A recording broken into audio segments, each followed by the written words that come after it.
So let's talk about the fence that goes on top of the loading dock right here. Again, I've shown you some pictures of it. To me, it looks like it's about 4 feet tall and it's some type of metal.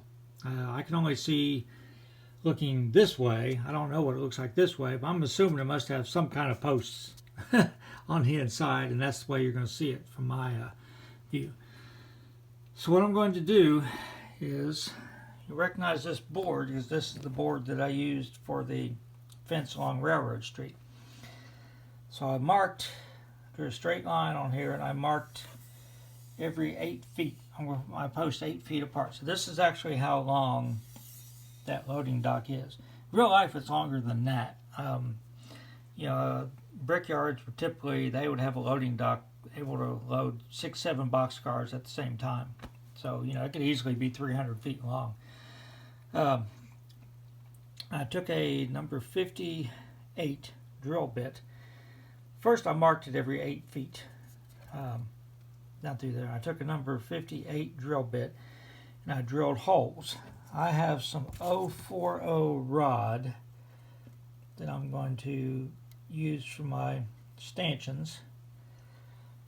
So I drilled the holes deep enough to where I could put the rod and it would stand up straight. So I'll cut this off and I'll put this all the way down through there. Now you notice the little marks I've got.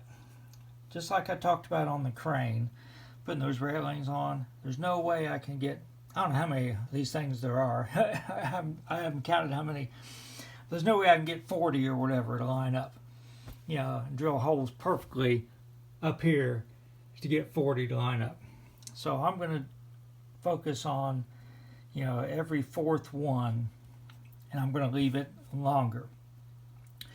So my intention is to put these things and to cut them off, set this thing sideways, and then glue this strip onto all the, well, I can get the thing to cooperate with me, it's pretty flimsy. Glue that strip onto there, and when I pull it off the jig, I'm going to cut the ones without the things, I'm going to cut them off flush. So they're not going to be actually down into the loading dock. Just these, I'll leave these longer and I'll drill holes on the loading dock to mount that. While it's on this jig, I will go ahead and airbrush it with some gray paint, try to make it look, metallic, both sides of it. Again, you're not going to see the back side of it unless you look down the length of the layout. I'll go ahead and finish both sides of it. And then after it's dry, I will pick it up, lay it up here, and I'll mark where all the holes have to be drilled along the edge, and I'll stick it into place.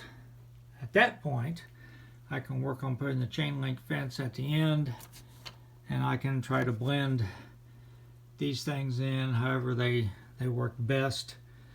And once I get these where I want them, I can sift dirt over the whole everything.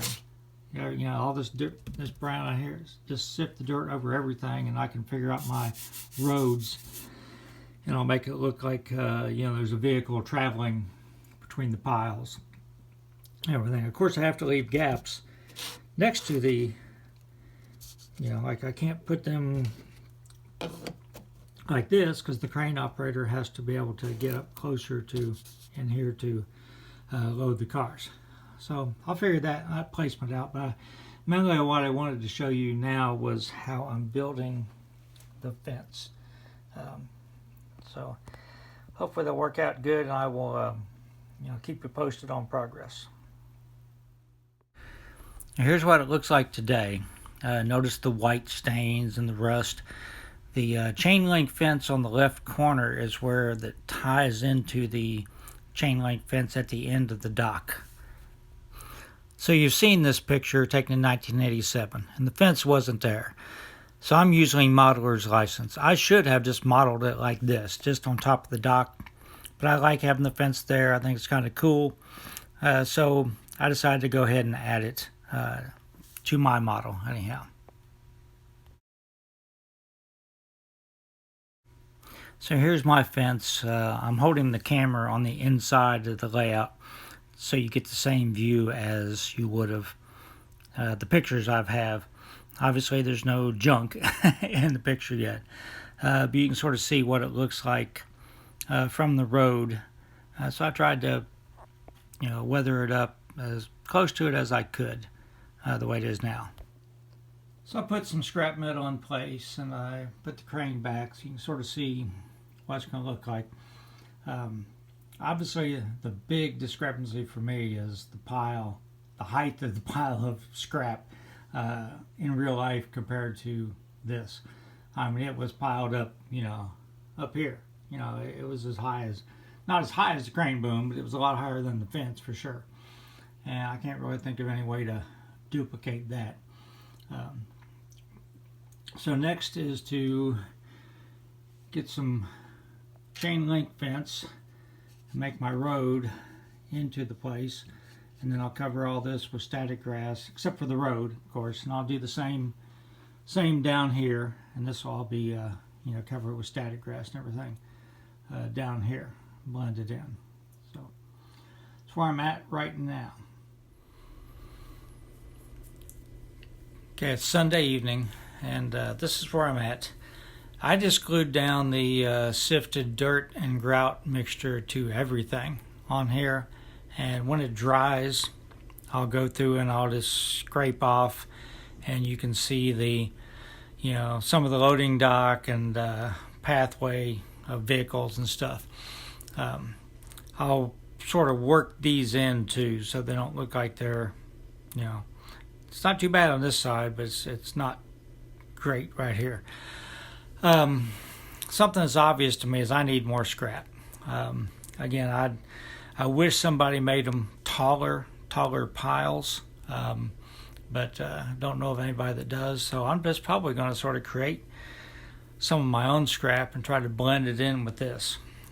I've got a couple of cars that I don't really care that much about. I may sacrifice them, melt them a little bit, junk them up. I've got tons of Rapido trucks and old wheels and stuff that I don't use. I could, cut them up. Even thinking of cutting up a couple old cars I don't use at all, like they were damaged in a derailment. And but I'm going to keep adding to the scrap pile. I want it to look busier than this. But an interesting idea happened today. I was looking through some pictures, and I'll show you the picture here right now. So I took this in 1987. This was one of the 5 brickyards that was in Oak Hill, and I just thought it was a cool looking place. I was just passing through Oak Hill. I really didn't know what it was. I was more interested in DT&I at the time. Let me zoom in and show you what I saw when I was looking at the picture today.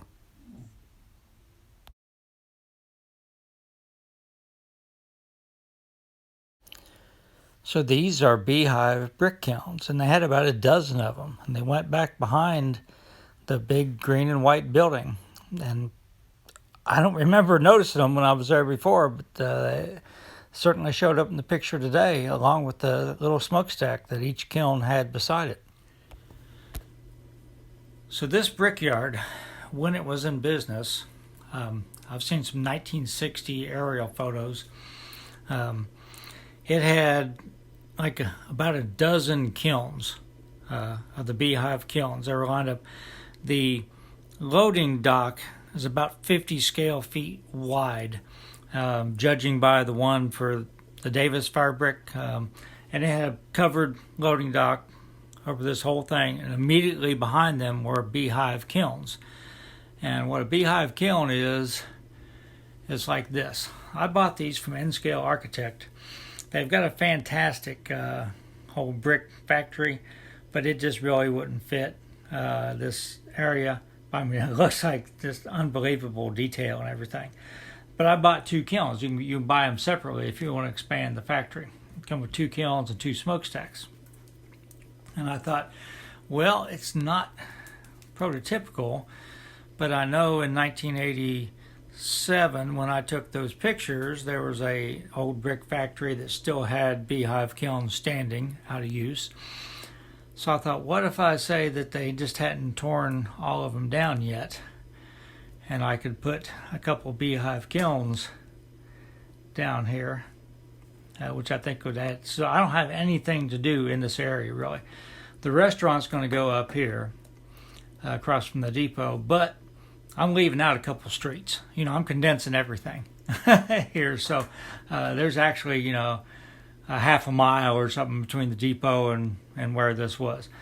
So I have to leave all that out. So I can have the restaurant here and a couple of houses. This is Main Street here. But I had nothing planned really for this area in here. So I'm thinking is to take the sculpture mold and go ahead and build this out level with the loading dock, because it would have been level. And then go ahead and, now the kilns they weren't all behind the loading dock. I mean, there were some on each end of it. But the loading dock is longer than what I've modeled. But I could bring this on out level and then taper it down and just have this be old weed. They just haven't torn them down yet. Just haven't torn the kilns down yet. Make them sort of run down. So I'm thinking about that. Again, it's a little bit of freelance, but it also sort of pays tribute to the history of Oak Hill, because in the brickyard I am modeling, they had these beehive kilns too, a whole bunch of them. But by the time that I'm modeling, they had gotten rid of them and they put in a different type of kiln. I can't remember for the life of me what it's called, but when I get to modeling that, I'll tell you all about it. But it was a more modern type kiln. Didn't have all these little individual beehive kilns. So I'm thinking about doing that. I think that might be kind of cool. Again, it's sort of a freelance thing, but there were beehive kilns still standing in Oak Hill in 1987. Just not in this spot. They were gone from here. They'd torn all them down at this point.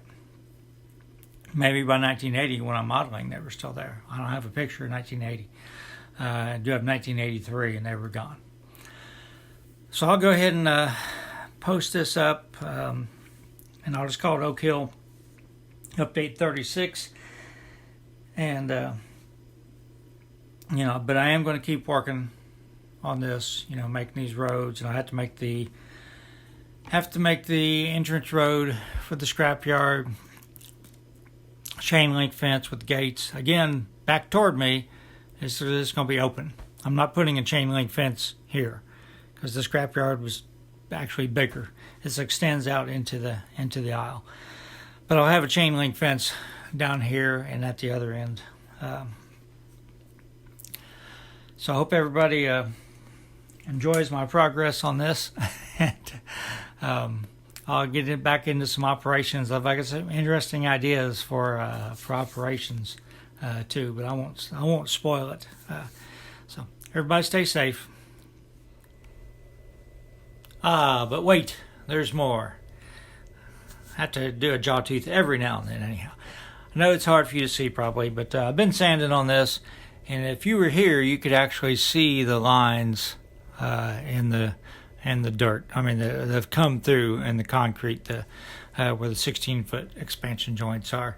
I sanded on it, and I'd vacuum, and I'd sand on it, and I'd vacuum. I'd be careful because, there's just styrene that's painted underneath there, and if I got too far, I'd sand the paint off and have white styrene showing.